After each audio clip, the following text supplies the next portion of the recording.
Shalom a todos, muy buenas noches. Laila Toble Kulam. Otra vez, bienvenidos nuevamente. Una noche más para el estudio del Tanaj, para el estudio de la Torah. Damos gracias a Hashem por la vida, porque nos permite nuevamente hacer un esfuerzo como cada semana en tratar de entenderlo un poquito más, en tratar de comprenderlo un poquito más, aunque es totalmente imposible, pero haremos siempre nuestro esfuerzo. Damos gracias a Hashem por este día, por esta noche, y vamos a dedicar el estudio de la Torah para Refuah Shelema de mi padre Jorge Gutiérrez Díaz, hijo de Lucía, que Akash Baruj Hu le dé Refuah de Nefesh, Refuah de Aguf, junto con todos los miembros de Am Israel. Bueno, entonces sin más preámbulo, Baruch Hashem, vamos a adentrarnos en las líneas de hoy. Estamos ubicados en Melahim Bet, capítulo Het. Listo, Segunda de Reyes, capítulo 8. Lo último que estuvimos estudiando, para ponernos un poquito en contexto, fue referente al sitio de los sirios contra Israel en el Reino del Norte, más específicamente en la ciudad de Samaria, y cómo duraron allí sitiados durante mucho tiempo. No había que comer. Nos contó por allí el Tanaj una historia sobre dos mujeres que acordaron matar a sus hijos para comérselos. Bueno, y todo terminó en que el rey maldijo a Elisha, y al final Elisha dice una profecía de que al otro día la comida estaría muy barata y muy abundante, pasar de una crisis tremenda a tener abundancia, y al final pues fue de esa forma. Lo que estuvimos viendo tuvo que ver con la forma en que huyó el enemigo, creyendo que Israel tenía grandes tropas y grandes armas para atacarlos. ¿Sí? Entonces después de eso, había, en medio de esta historia, un ministro del rey de Israel, del rey Jehoram, que había criticado a Elisha y había dudado y dijo, ¿acaso Hashem va a abrir las puertas del cielo?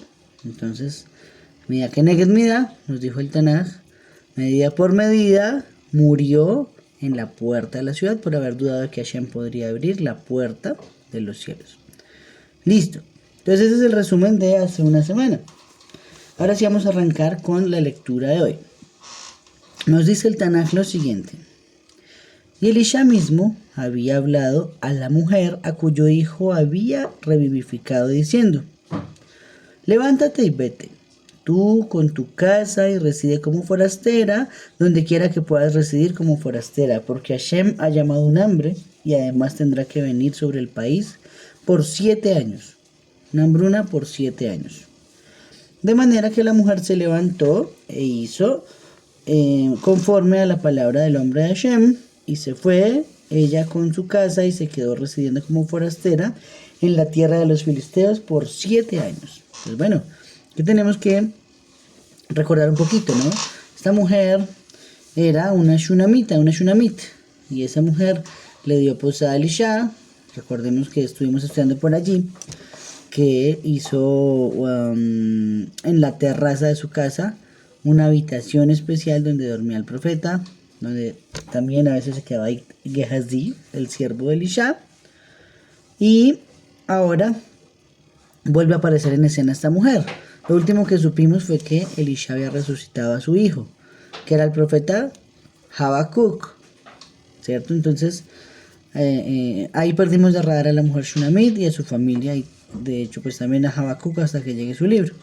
Pero aquí aparece otra vez la mujer en escena y nos está contando una primicia. Elisha le anticipó antes que a todo el resto de Israel que vendría tal circunstancia y por cuánto tiempo duraría. Sí, bueno, tremendo. Ahí el mérito que tuvo fue que supo antes que los demás. Ok, muy bien eso.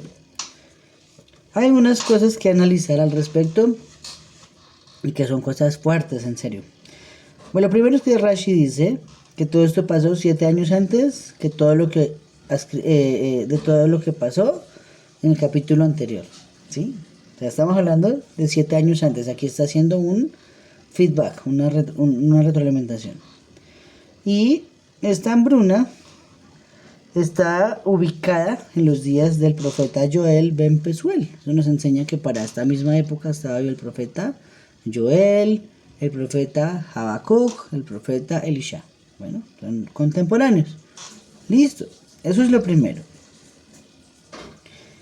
Y la Gemara nos cuenta algo al respecto de estas cosas. Lo primero está escrito en el Tratado de Berajot. Masejet Berajot nos enseña que 3 son las cosas proclamadas por Akadosh Baruj Hu mismo. O sea, él proclama las siguientes 3 cosas, no las puede proclamar nadie más. ¿Listo? Número 1, una hambruna. Una hambruna no puede ser decretada por nadie que no sea Akadosh Baruj Hu, ni sus ángeles, ni sus servidores, ni los hombres, ni los niños, ni las mujeres, bueno, nadie. Solamente Hashem mismo puede decretar si hay una hambruna o no la hay.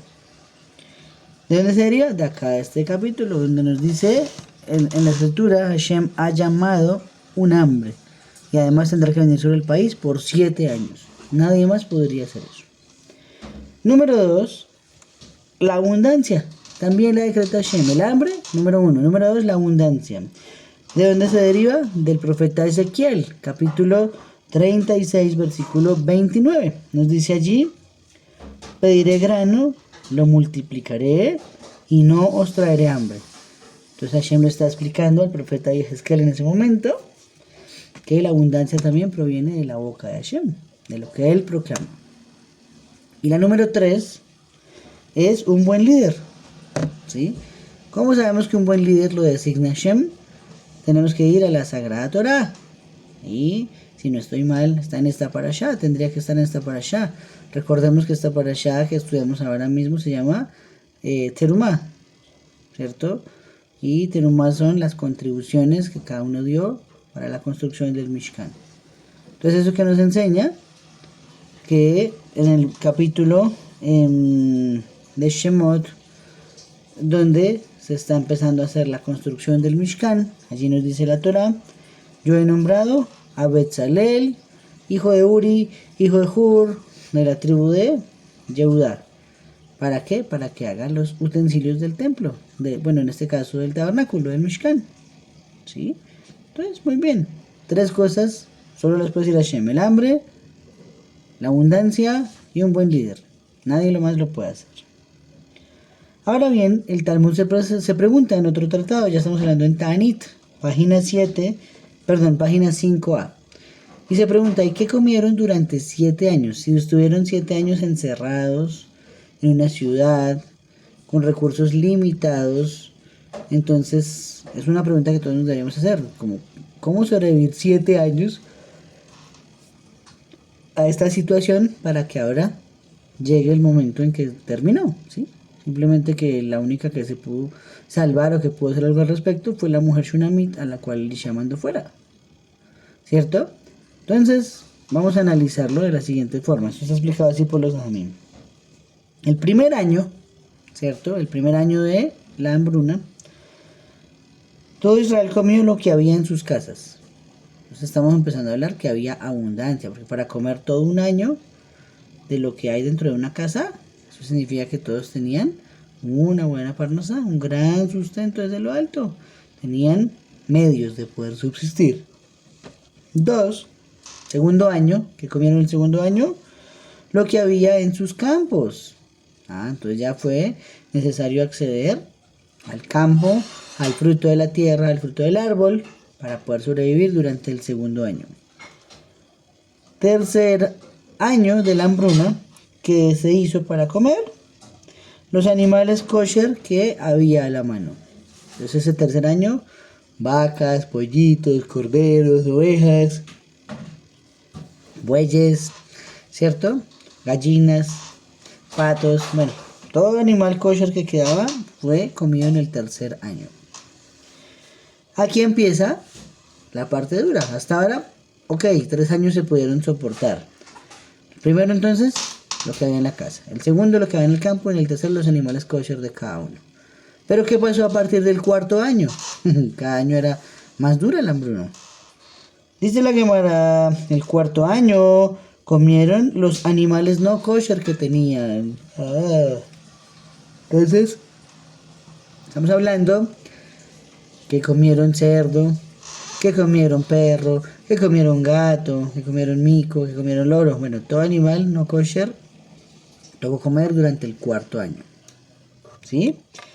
El quinto año que se comió, dice la camarada, criaturas repugnantes y animales rastreros. Entonces ya empezó a ponerse más agresivo. Serpientes, qué sé yo, cocodrilos, animales repugnantes y rastreros. Eso fue el quinto año. El número 6, el año sexto, dice la camarada, se comieron la carne de sus hijos. ¿Sí? Tremendo, durísimo. Ahí es donde está enfrascado, o donde está más bien enmarcado lo que pasó en el capítulo anterior que estudiamos. Allí donde dice que dos mujeres llegaron delante del rey poniendo la queja y se habían puesto de acuerdo cada una por matar a su hijo un día y comérselo, el otro día el hijo de la otra y comérselo, ¿cierto? Eso no fue así. Entonces, para que estemos enmarcados y comprobar que es cierto, la Gemara nos está diciendo el sexto año de la hambruna, la gente se comió a sus hijos. Durísimo, muy duro. Y el séptimo año que comieron sus propios brazos. Está escrito en Isaías capítulo 9, versículo 19. Nos dice allí, cada quien comerá la carne de su propio brazo. Entonces nos enseña que al final, como pasó el momento de ya 6 años con escasez, con hambre, llega uno séptimo y ya no había ni siquiera hijos para comer, tuvieron que empezarse a comer sus propios brazos. Tocaba sacrificar un brazo para poderlo comer. Entonces al final, eso nos demuestra cómo pudieron sobrevivir hasta 7 años.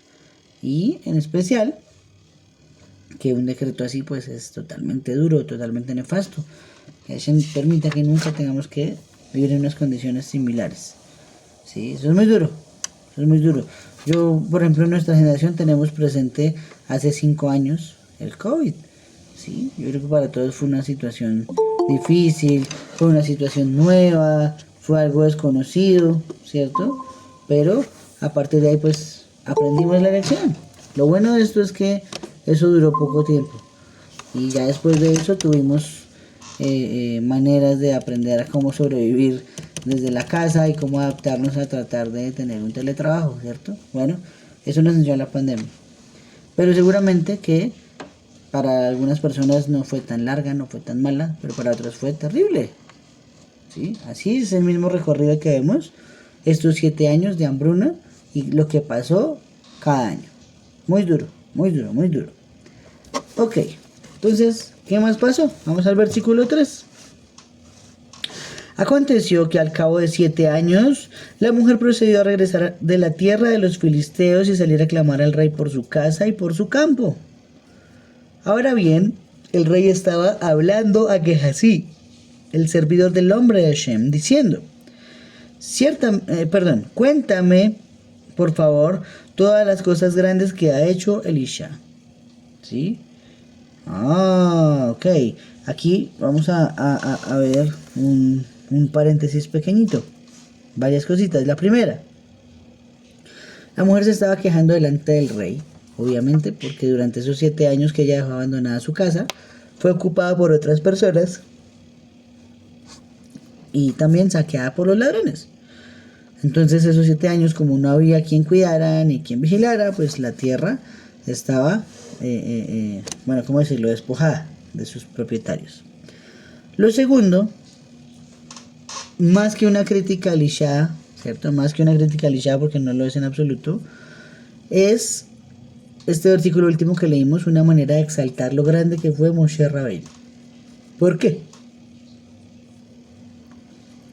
Tenemos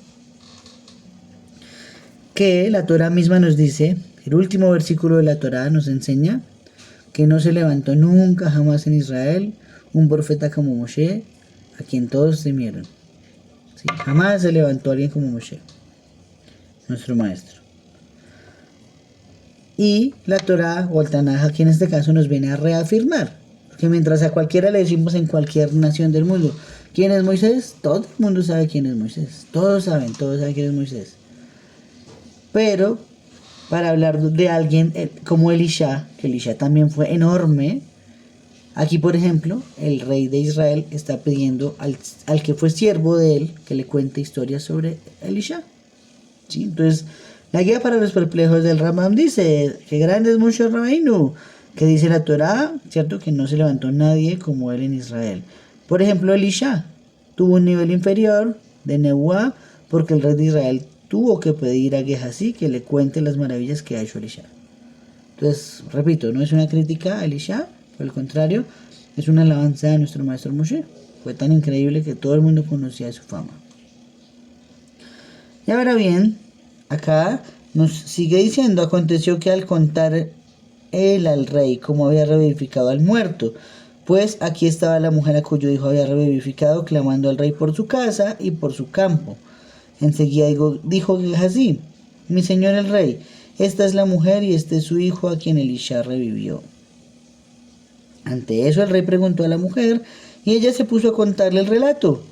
Entonces el rey le dio un oficial de la corte y dijo, devuélvele todo lo que le pertenece y todos los productos del campo desde el día que dejó la tierra hasta ahora.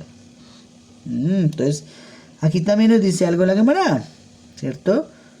La Gemara nos está diciendo que es un apicoros, ¿cierto? Un apicoros, esa palabra no es judía, no es hebrea, es una palabra, si no estoy mal, griega, y lo que quiere significar es una persona hereje, una persona insolente, una persona... sí, yo creo que esos términos son los que mejor lo definen. Ahora bien, ¿qué tiene que ver eso con lo que estamos leyendo? Dice la Gemara, Masejet Sanedrín, página 100a. Un apicoros es aquel que llama a su maestro por su nombre y no lo llama como Rabí o como Moré, sino le llama simplemente por su nombre. ¿Por qué? Que Gehazi llamó a su maestro por el nombre simplemente sin mostrar respeto. Pues claro, lo más lógico es que si el rey le preguntaba, háblame sobre Elisha, diga, mi maestro Elisha, ¿cierto? Sí, es principalmente eso. Pero acá la respuesta de Gehazi fue, nada, el hombre de Hashem lo que hizo fue revivir al niño de esta mujer y levantarlo entre los muertos. Y cuando llega la mujer, y están hablando de ella precisamente, dice, esa es la mujer y a quien el hijo fue revivido por Elisha, lo llamó por su nombre propiamente. Demostró insolencia, en ese caso que es así. A lo mejor aprendemos que es muy difícil regenerarse. En ese caso, ¿qué se puede hacer? Pues nada, no lo cambió ni el ser pobre, ni lo calmó la zarad que tenía de haber pasado hambre dentro del campamento de los sirios. A Gehazi sigue siendo una persona insolente. Ok. Sigue diciendo el Tanaj. Elisha procedió a ir a Damasek y Ben-Hadad, el rey de Siria, estaba enfermo. Bueno, aquí hay cambio de tema, ¿listo? Hasta ahí llegó. Simplemente cerramos el tema de la Shunamit con eso. Se le devolvió su tierra y la producción de todos los años de ahí para atrás y se hizo la restitución de su lugar de residencia. Acabó. Aquí cambiamos de tema. Aquí ya empieza a hablarnos nuevamente de planes de Hashem para Israel. Va a haber un nuevo rey en Siria, un nuevo rey en Israel y un nuevo rey en Jerusalén, en Yehudá. Dice así. Elisha procedió a ir a Damasek y Ben-Hadad, el rey de Siria, estaba enfermo. Por lo tanto, se le dio informe a este diciendo, el hombre de Hashem ha llegado hasta aquí. Ante eso, el rey dijo a Hazael, toma un regalo en tu mano y ve al encuentro del hombre de Hashem y tienes que inquirir de Hashem por medio de él y decir, ¿reviviré de esta enfermedad? Hazael pues fue a su encuentro y tomó un regalo en la mano, aún toda suerte de cosa buena de Damasek, la carga de 40 camellos, y llegó y se paró delante de él y dijo, tu hijo, Ben-Hadad, el rey de Siria, me ha enviado a ti a decir, ¿reviviré de esta enfermedad?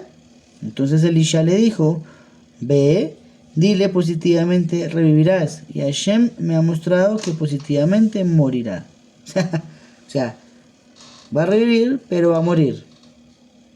Esa es la respuesta que manda Elisha. Rarísima, ¿cierto? Va a sobrevivir, pero se va a morir.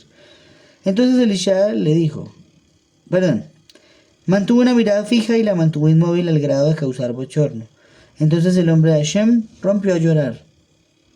Por esto Hazael dijo: ¿por qué llora mi señor?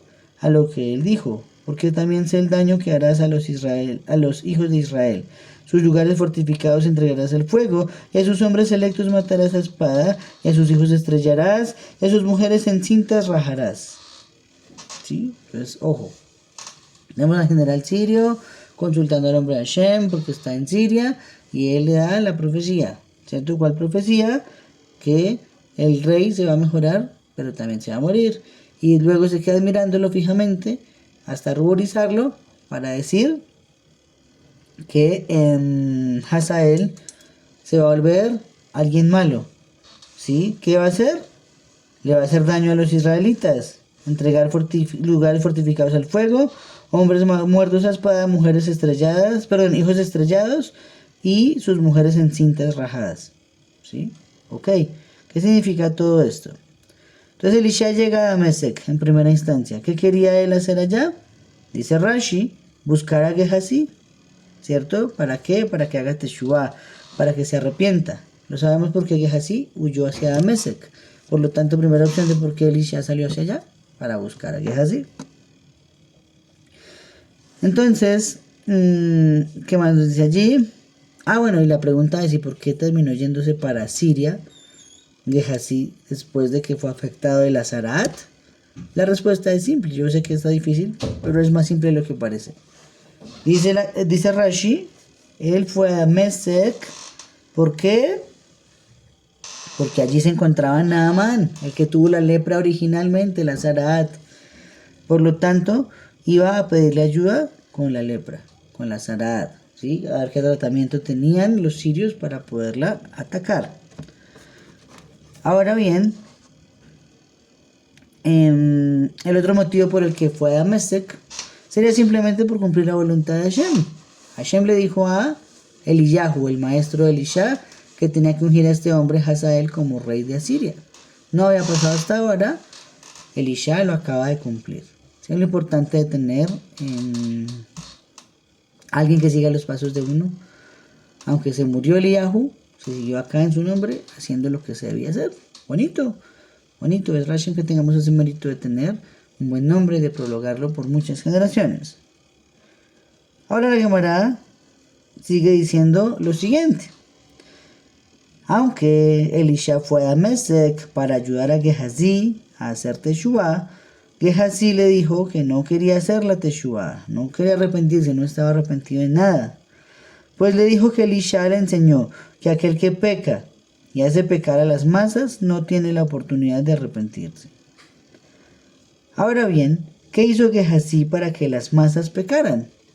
¿Sí? Hasta ahora no sabemos qué hizo Gehazi. Lo poquito que sabemos de él: era el siervo de Elisha, le dio Zaraat, apenas se fue a Israel, la yeshiva se creció, tocó construir una más grande y todo el mundo empezó a estudiar más Torah porque ya no estaba esa energía negativa, ¿cierto? Ya lo hemos estudiado. Ahora bien, dice, ¿pero qué hizo entonces de malo?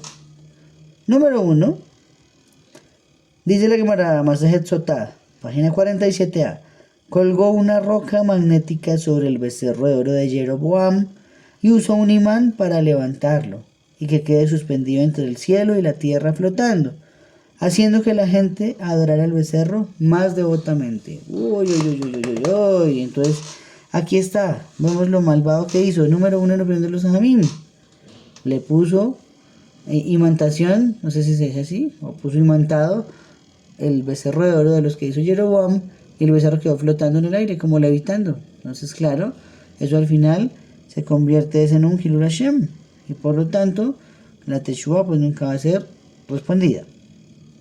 Número 2, dice que grabó en la boca del becerro de oro el nombre de Hashem, y el becerro decía: yo soy Hashem tu Elohim, no tendrás otros dioses, ¿cierto? Y este acto de citar 2 prohibiciones contra la boda zará provocaría que la gente lo adorara más devotamente. Claro. Entonces, sí, tiene mucha lógica, ¿no? El becerro tenía la capacidad de hablar. Eso significa que iba a ser admirado por todo el mundo. Imagínense ustedes una estatua que habla. Eso no es normal, no pasa. Sería algo de asombro. Y lo que iba a causar es que de ver la gente del becerro hablando, iba a servir seguramente más devotamente al becerro. Y ahí están los dos problemas que encuentra la Gemara en el caso de Gehazi como inconveniente para hacer la Teshuvah, porque así se esfuerza, pues no va a ser escuchada. Ahora bien, ¿qué significa eso que leímos? Donde dice el versículo 10, ciertamente revivirá y Hashem me ha mostrado que ciertamente morirá. Al fin, ¿va a vivir o va a morir? ¿Cómo reconciliamos esos versículos? Rashi dice que Elisha quiso decir que Ben-Hadad no moriría por la enfermedad que tenía, sino sería asesinado. Entonces ahí está. No había cómo curarse, aparentemente, hasta que consultan al profeta Hashem y él dice, sí, hombre, se va a curar, no le va a pasar nada, pero igual se va a morir. Entonces al final la muerte llegó por otro lado. Pero ¿por qué se puso a llorar después viendo lo que vio de Hazael y lo que le iba a hacer a todo Israel? Dice Rashi, Elisha quiso decir que Ben-Hadad no moriría de su enfermedad por asesinado. Perdón, sigue diciendo Rashi. Elisha mantuvo su expresión de dolor porque quería llorar así y hizo un esfuerzo concentrado para levantarse y controlarse, ¿cierto? ¿Cómo así? Entonces, claro, si ellos tenían la capacidad de ver proféticamente, podían ver en el futuro lo que iba a hacer cada uno, y lo vivían en primera persona en ese entonces, al ver lo que lo que Hazael iba a hacer siendo rey de Asiria contra Israel, causó sufrimiento en Elisha, aunque todavía faltaban años para que viniera el problema. ¿Sí? Ok, eso tenía que ser muy duro ser con Nebuá, tener la Nebuá, la profecía, tuvo que ser muy difícil. Y entonces, dice el Tanaj, versículo 13, Hazael dijo, ¿qué es tu siervo, que es meramente un perro, para que pueda hacer esta cosa grande? Pero Elisha dijo, Hashem me ha mostrado a ti como rey sobre Siria. Ok. Entonces, aquí le está contando Elisha que el nuevo rey va a ser Hazael, y que por lo tanto él se va a aprovechar y va a atacar a Israel de formas como ya fueron mencionadas. Ok, después de esto él se fue de Elisha y llegó a su propio amo, que entonces le dijo, ¿qué te dijo Elisha? A lo que él dijo, me dijo positivamente, revivirás. Y aconteció que al día siguiente procedió a tomar una sobrecama y a meterla en agua y tenderla sobre el rostro de él, de manera que murió, y Hazael empezó a reinar en lugar de él. Ok, ¿qué nos dice aquí los Jamim? Aunque Hazael actuara en el norte de Israel, ¿cierto? El daño es dramáticamente menos severo de lo que predijo Elisha, debido a que el llanto de Elisha logra impactar a Hazael. Entonces, ojo, mientras Elisha vio una persona malvada que quemaría casas, que mataría hombres, mataría mujeres y mataría niños, ¿cierto? Al momento de él ponerse a llorar, Elisha, con lo que ve, dice los Jamim, él actuó de una manera positiva, impactando a Hazael. Y al final Hazael no fue que terminara siendo bueno, pero fue menos malo de lo que Elisha alcanzó a ver con su nebuá. Fue conmovido por un acto, por las lágrimas de Elisha.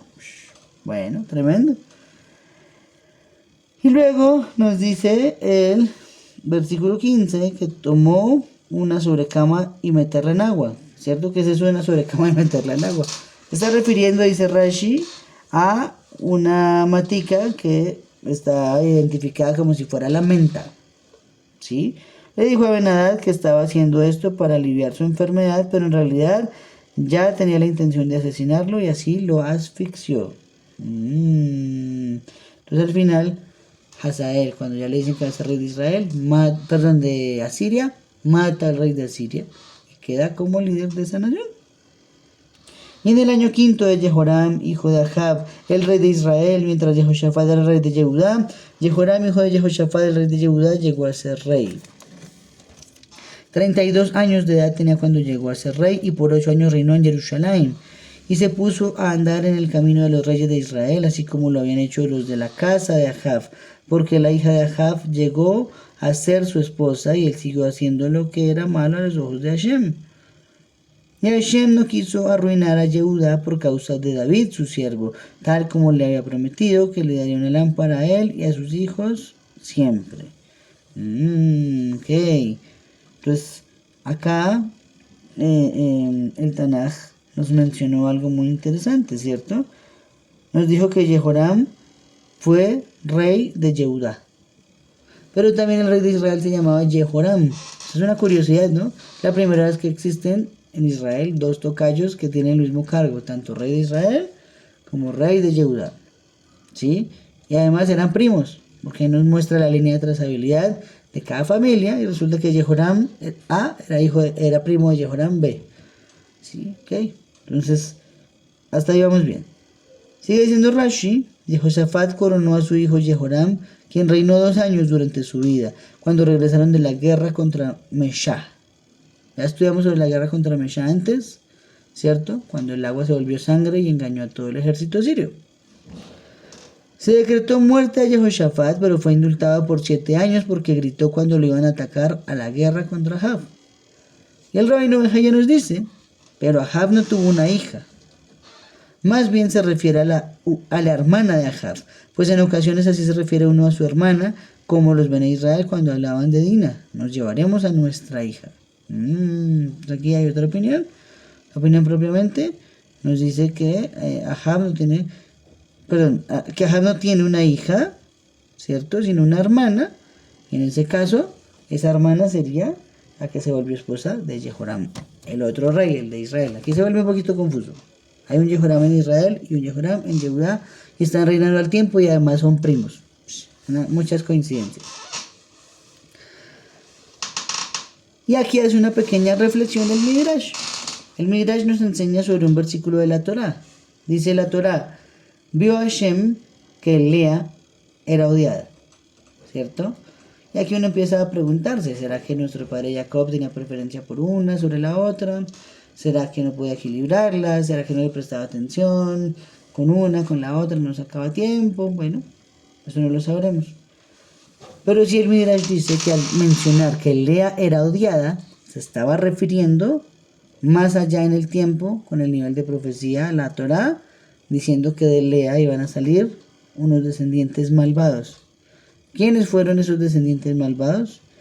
Jehoram, Ocosías, Jehoash, Menashe, Amón, Jehoiakim y Sidkiyahu.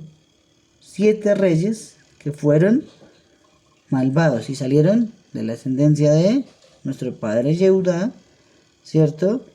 Junto con, ¿cómo decirlo? Su madre era Lea. Entonces todo viene de Lea y cuando dice que Lea era odiada, entonces se refiere a que nacerían estos reyes malvados en Israel, descendientes de ella.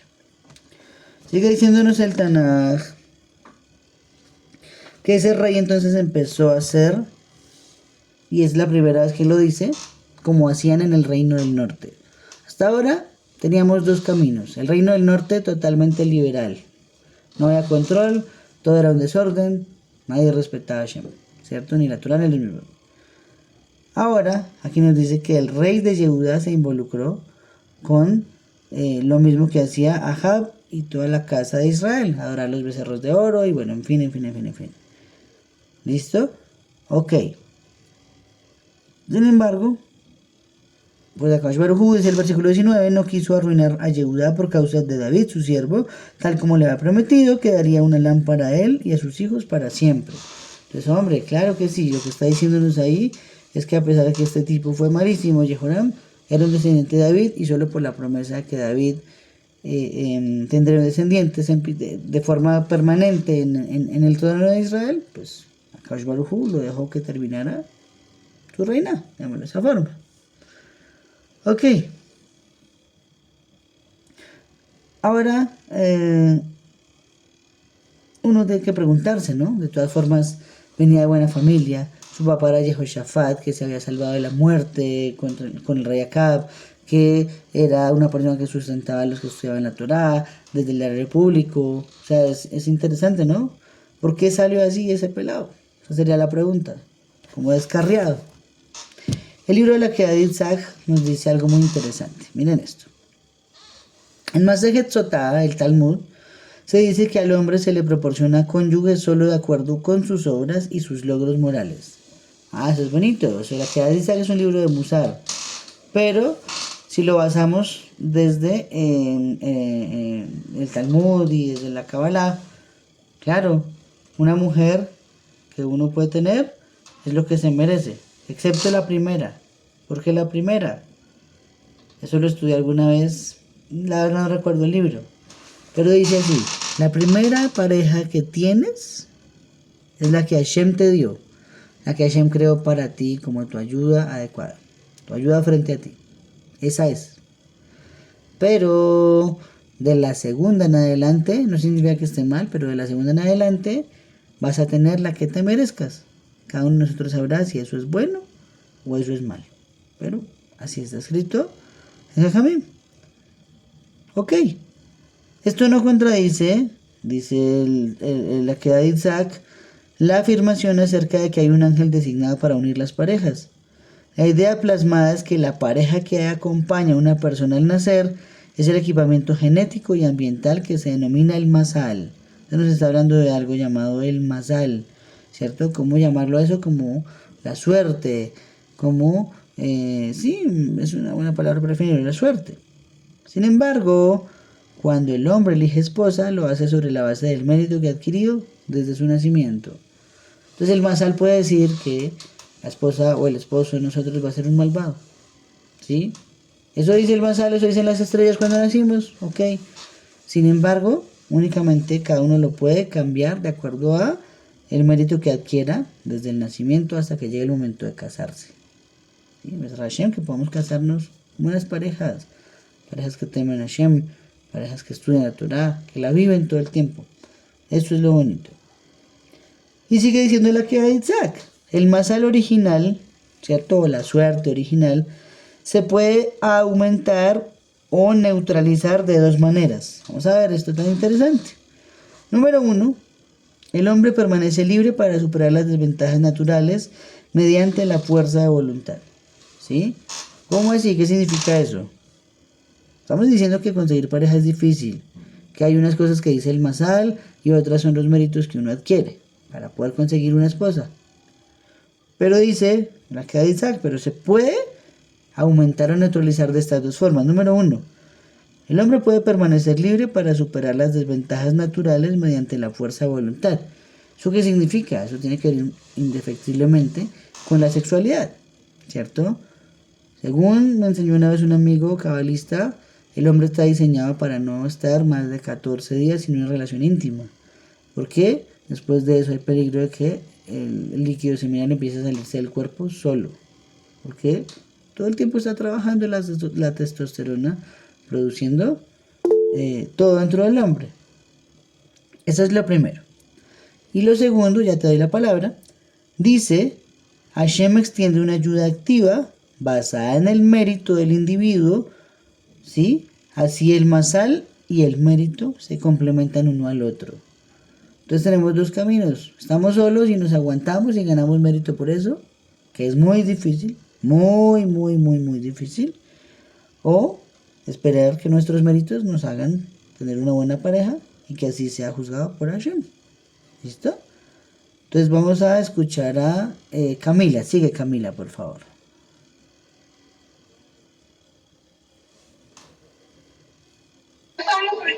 Shalom, buenas noches. Tengo una pregunta. Tú hablas del tema del mérito de que el hombre se guarde. ¿Y qué pasa con esos hombres que tienen la enfermedad de eyaculación precoz que se vienen cada segundo sin estimulación ninguna o solo por esa simple enfermedad? O sea, sería como un castigo, no sé, o algo ahí de la vida pasada. No tuvo méritos en cuidarse y por eso en esta vida le tocó sobrellevar esa enfermedad. Pues bueno, voy a ser honesto, yo al respecto no he estudiado nada desde la Torah o Jajamim sobre ese tema, sí, pero creo que pueden haber muchas respuestas. La primera tendrá que ver indefectiblemente con un defecto en el alma, ¿no? Normalmente cuando pasa un defecto en el cuerpo es porque ya la tiene primero el alma. Entonces estoy en parte de acuerdo contigo en que tiene que ver con una vida anterior, con la manera en que utilizó su miembro, su semen, y por lo tanto pues ahora tiene que venir acá a corregirlo, tal vez con una situación tan incómoda como debe ser la eyaculación precoz. Esa es una primera respuesta. La segunda, y no sé ahí si de pronto alguien que nos vea aquí o comente después en YouTube, o alguien de los que está aquí estudiando con nosotros en el grupo, puede ser un problema, no sé si de alimentación, de genética o una enfermedad que se adquiera, también basado en el mérito de lo que hace con su cuerpo, ¿sí? Porque probablemente si desde muy pequeño la persona empieza a tener estimulación a una edad no debida, pues al final de grande se desarrolla una situación así, que puede ser pues muy difícil de superar. Entonces pues creo que a lo mejor deben haber muchísimas respuestas más. No conozco una porque no la he estudiado, como acabo de decir, desde los Amim, pero es lo que se me ocurre a mí en este momento, ¿sí? Como una respuesta. Ok, si alguien tiene otra, pues levante la mano y nos la enseña, porque debe tener muchas respuestas a esa pregunta. Cerrando un poquito el tema de lo que estamos hablando de conseguir meritoriamente una pareja adecuada, que es muy difícil, siguen diciendo a mí. Hay entonces, indefectiblemente, en la vida una influencia que ejerce la mujer sobre el hombre. ¿Sí?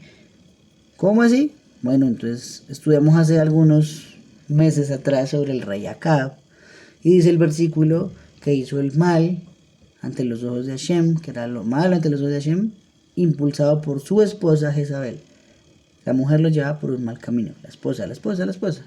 Ok.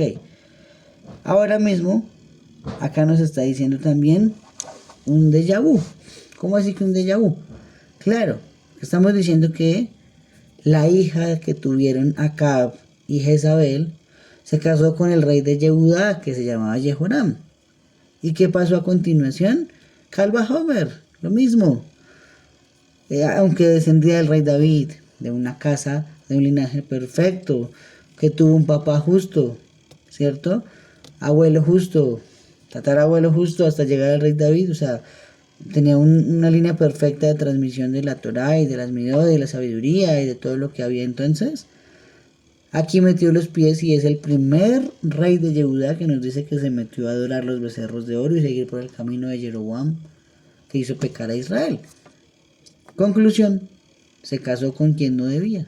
La hija de un par de malvados terminó pesando más su influencia sobre Jehoram que la positividad, el positivismo de Jehoram y la santidad de su genealogía sobre esa malvada mujer. Entonces esto es una enseñanza significativa.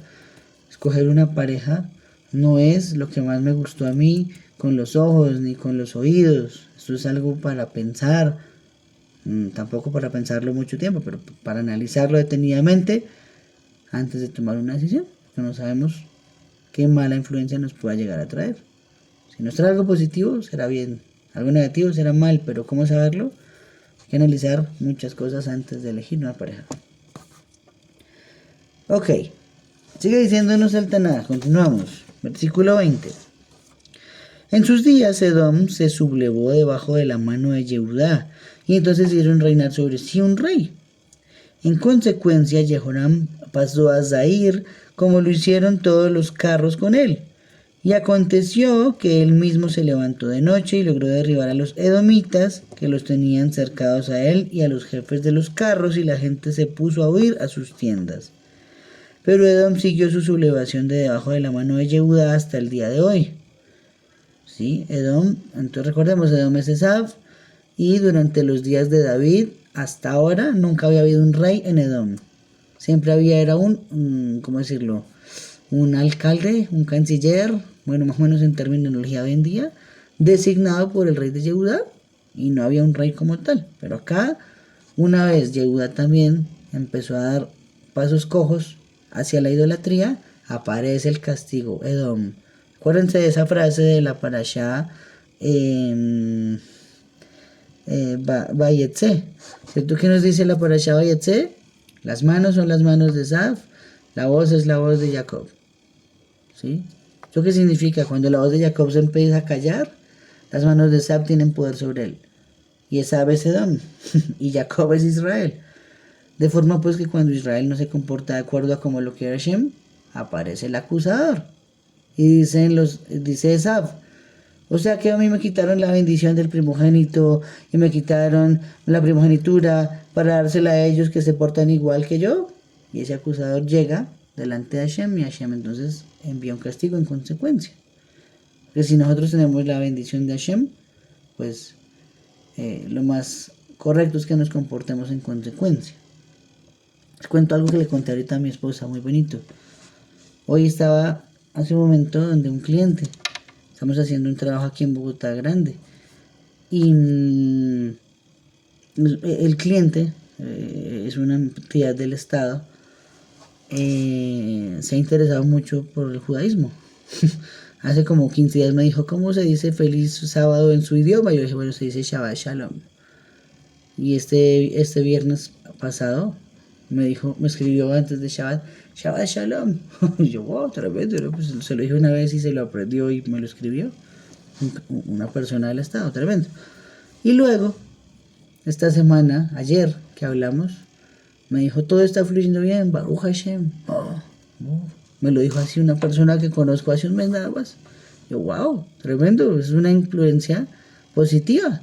Y me lo acabo de encontrar hace un par de horas que dejamos unos vehículos cargados. Y me dijo, me gusta mucho trabajar con la gente que es bendecida por Dios. Me gusta mucho trabajar con su empresa. Yo, oh, bueno, bendito Hashem.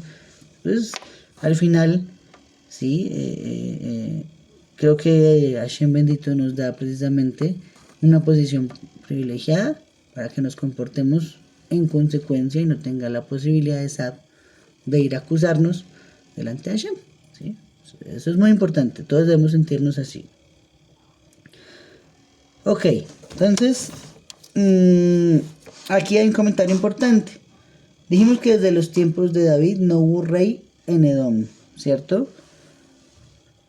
Y aquí viene otra vez cómo funciona el Midá Keneged Midá, medida por medida. Dice Rashi, 8 reyes hubo en Edom antes de que hubiera rey en Israel, ¿cierto? Entonces antes de que existiera Shaul, hubo 8 reyes que reinaron en Edom, ¿cierto? Están mencionados todos en Bereshit, capítulo 36, versículo 31. Ahí los pueden consultar todos. En correspondencia, Midá Keneged Midá, 8 reyes reinaron en Israel, mientras que Edom no tuvo rey. ¿Sí? Misma situación. ¿Quiénes fueron esos 8 reyes? Rápidamente la lista. Ishboshet, David, Shlomo, Rehoboam, Abiyam, Asa, Jehoshaphat y Jehoram. Entonces tenemos 8 reyes. ¿Sí? Mira que Midá, eso nunca falla, nunca se equivoca.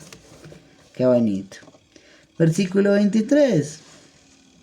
No, mentiras. Antes de llegar al 23, acá tenemos algunos comentarios más.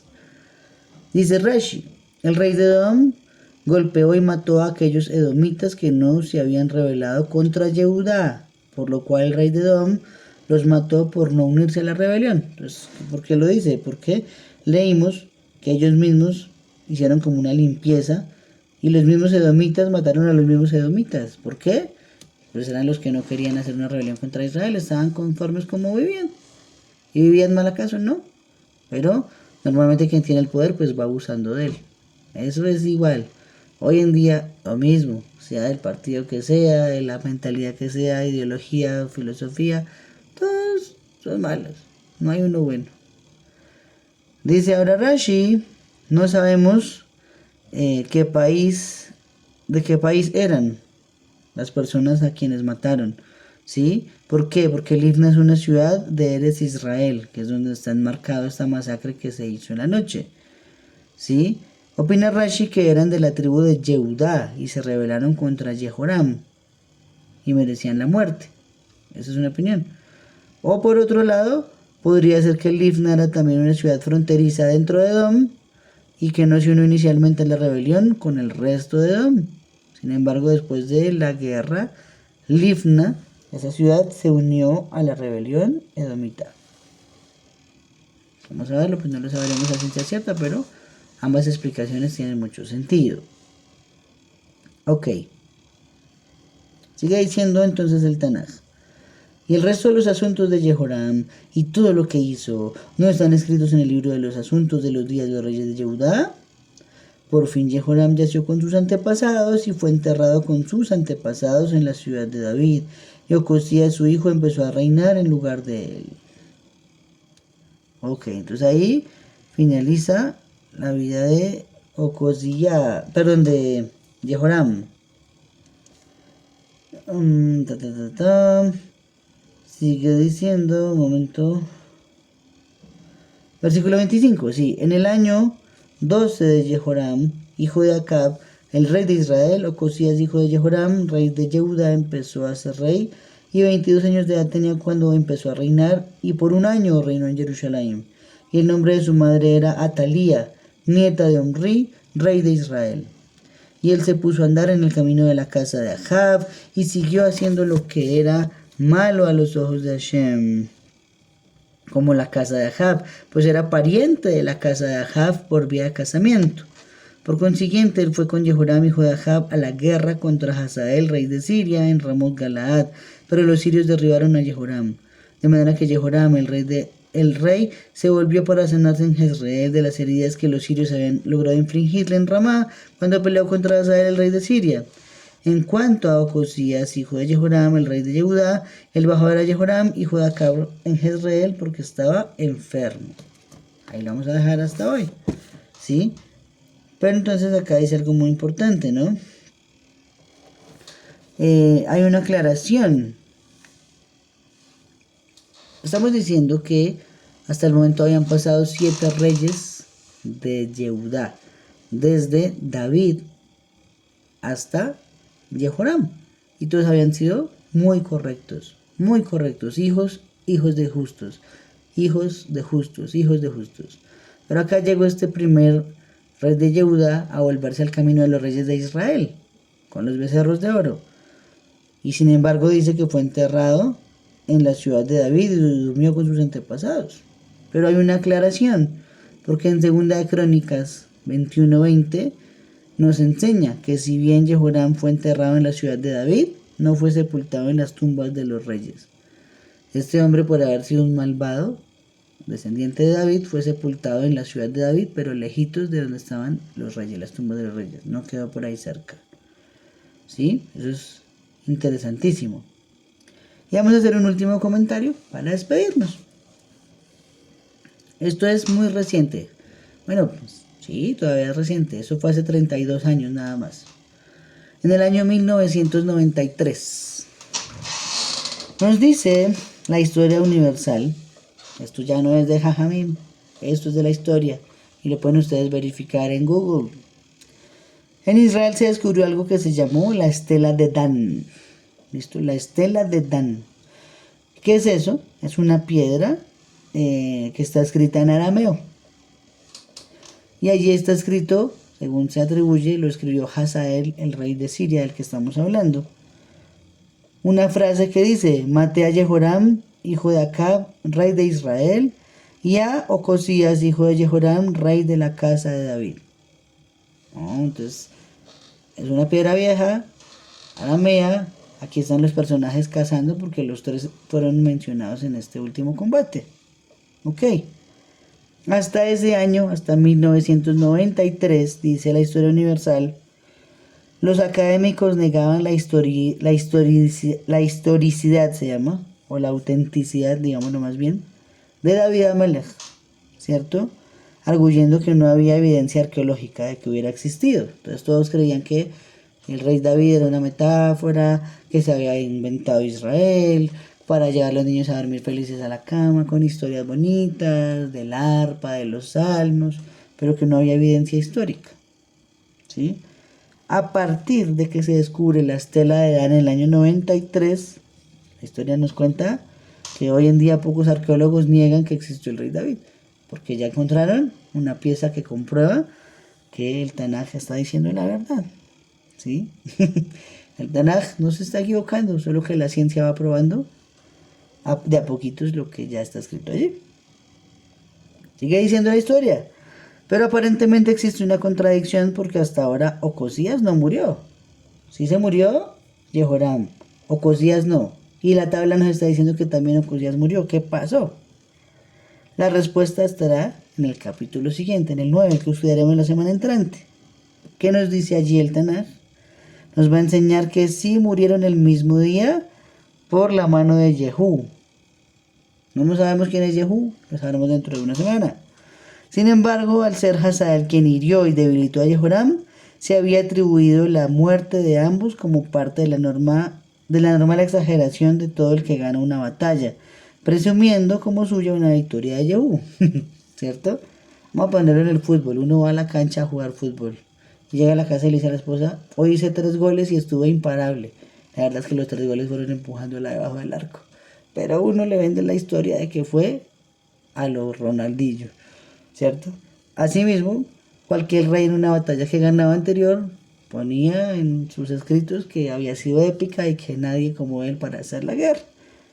Aquí se está diciendo que se usó una hipérbole para exagerar que había ganado la batalla y metió que había matado a Ocosías cuando no lo mató él, el rey de Siria, Hazael, sino lo mató Jehú, que será para estudio dentro de una semana.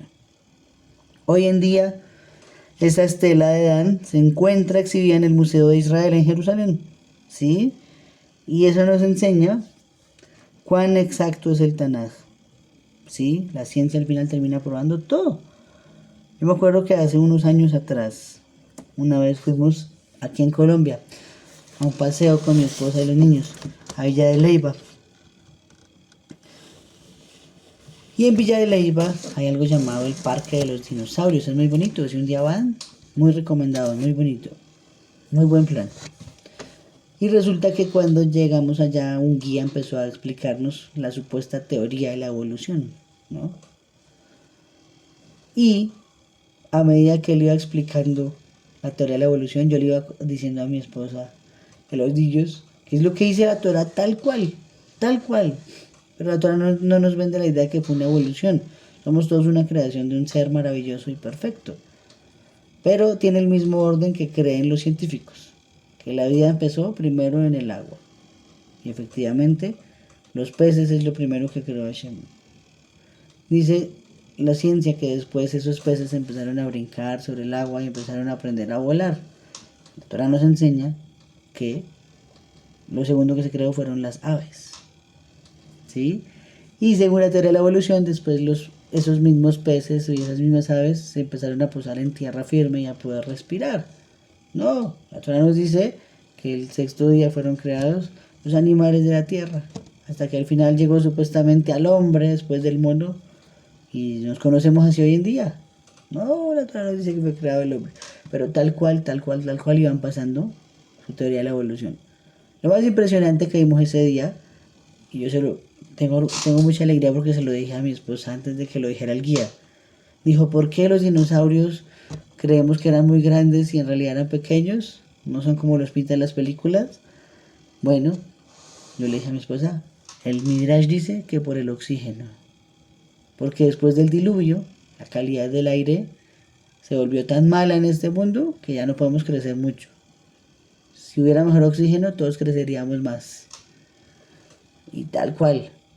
Al minuto, la respuesta del guía del parque que nos hablaba de la teoría de la evolución dijo, por la calidad del oxígeno ya los animales no crecieron más. O sea, tremendo. Lo que quiero cerrar este comentario simplemente es decir que toda la teoría de la evolución es en realidad explicar la creación desde un punto de vista científico, pero no es algo que hubieran descubierto y que sea algo probable que suceda en una cadena de acontecimientos que resulten en un ser perfecto como el ser humano, sino que es la ciencia tratando de probar lo que la Torah ya enseñó. ¿Listo? Vamos a escuchar a Julia. Sigue, Julia. Shalom con todos. Bueno, Me llama la atención eso que estás mencionando de los dinosaurios y el tema del oxígeno. Mi pregunta es, Hashem, ¿o por qué se tomó el trabajo de crear a estos animales si eran demasiado grandes como dicen que eran? No, pues yo nunca he visto un fósil, he visto por ahí algunos documentales, cosas así, no, pero bueno, a ciencia cierta no se sabe, pues no. ¿Por qué crear un animal tan grande si va a sufrir con el tema del oxígeno? Bueno, sabemos que Hashem no sabe todo, pues no. Dos, yo también soy una persona que lee mucho. ¿De dónde sacaron este tema cuando cayó el meteorito? Porque creo que este meteorito cae, perdón, ¿meteorito o asteroide? Creo, me estoy confundiendo. Sí. El asteroide, creo, ¿verdad? La península de Yucatán, en México. Sí, en México. Entonces, ¿de dónde sale esto? Porque sí he leído de que, bueno, que se murió toda la vegetación, bla, bla, bla. Me imagino que acá muchos han leído, entonces digamos que se murieron del hambre, pues, ¿no? Los animales, porque creo que el planeta se congeló y, bueno, entonces, ¿cómo es ahí? Bueno, esa es una excelente pregunta. Y hay varias explicaciones también. Listo, voy a decir algunas que yo he estudiado. La primera tiene que ver con, hablemos de los tamaños, ¿sí? Lo más parecido a un tiranosaurio rex hoy en día, según los mismos científicos, es una gallina. Y también lo más parecido a Adán es un ser humano. Entonces, si estamos hablando que los dinosaurios son parte de la creación, como lo fue Adán, Adán no era una persona como nosotros que tuviese 2 metros de alto y ya. Y el dinosaurio medía 40, 50 metros, ¿no? Adán era alguien que, según dice el Talmud, se acostaba y ocupaba todo el mundo de lado a lado. Y se paraba y también llegaba hasta la cima de los cielos. Entonces, al lado de eso, un dinosaurio pues no era nada. Era como una gallina hoy en día al lado de nosotros. Originalmente creación, ¿sí? A medida que el hombre fue alejándose de Hashem, fue perdiendo su tamaño. Ahí lo hemos estudiado, ¿no? La época del diluvio, la gente tenía una altura. En la época de Abraham una altura, en la época de Moshe otra altura, en la época de nosotros otra altura totalmente diminuta. ¿Sí? Entonces, guardando las proporciones, si hoy vemos un fósil grande de dinosaurio, puede ser que hace 3.500 años era un fósil de una cosita pequeñita, eran huesitos de pollo, al lado de lo que podía significar un ser humano. Esa es una primera respuesta. Una segunda respuesta, que la leí en el libro del rabino Amram Anidjar, que se llama Toralogía y Arqueología, tiene que ver con la existencia de estos animales. Y están ubicados en el contexto, si no estoy mal, del día quinto de la creación, donde dice que Hashem creó los grandes monstruos marinos. Y en ese día están enmarcados los dinosaurios. Eran enormes, efectivamente. Esa es otra visión de la situación. Eran enormes. Y Noah tuvo que meter en el arca crías bebés, ¿sí?, de cada dinosaurio para salvar su vida. Entonces, ¿qué pasó? No cabían los grandes, pues todos los grandes se extinguieron. Solo sobrevivieron bebés, pero esos mismos bebés no se reprodujeron porque no tenían las mismas condiciones de vida anteriores, con la misma facilidad, y los dinosaurios fueron cayendo capturados a mano de los hombres, cazados a manos de los hombres hasta que se extinguieron, ¿sí? Difiere totalmente de una historia de un meteorito que pudo haber pegado en la península de Yucatán y haber matado a toda la humanidad, ¿sí? Ahora, ¿cómo entender todas esas cosas en algo más lógico? Es muy sencillo. Los días de la creación no sabemos cuántos millones de años duraron. La Torá se limita a decir, fue la noche y fue la mañana el día 1. Fue la noche y fue la mañana el día 2, pero eso pudo haber durado cientos de miles de millones de años. Nosotros solo tenemos percepción del tiempo desde que fue creado el hombre hace 5.785 años. Entonces, cualquier cosa de ahí para atrás es bastante improbable. O bastante probable. No lo sabremos por lo pronto, pero si duraron tantos cientos de miles de años, en Yucatán pudo haber pegado el meteorito efectivamente hace 70.000 millones de años, qué sé yo, pero no se llevó por delante los dinosaurios, sino fue pues tal vez a los seres que habitaban en ese momento este mundo. O sea, es difícil de explicar, pero en cuanto a dinosaurios, sí, lo que acabo de decir, lo he estudiado y estoy convencido que fue así, no eran tan grandes.